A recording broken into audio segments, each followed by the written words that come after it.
In this video, you'll learn quick and effective fixes for Android apps not updating in 2026, including simple settings checks, Play Store reset methods, and steps to restore smooth app downloads. First, start with a quick device restart. Many update issues happen because of temporary system glitches running in the background.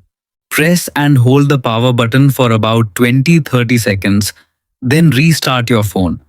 This refreshes system processes and often clears minor errors instantly. Next, make sure your date and time settings are correct. Go to Settings and enable Automatic Date and Time.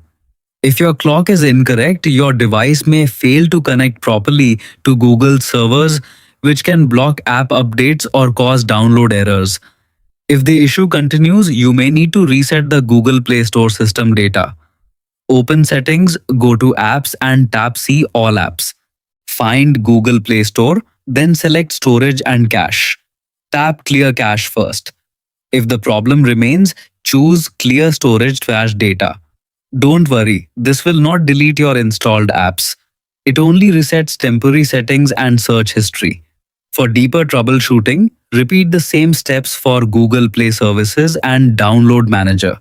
These background services are essential for downloading and updating apps, and resetting them often fixes hidden sync issues. Finally, open the Google Play Store again. Tap your profile icon in the top right corner, then select Manage Apps and Device. Under the Updates Available section, you'll see Pending Updates. Tap Update All to install everything at once, or tap See Details if you want to update apps individually. After completing these steps, your phone should start updating apps normally again.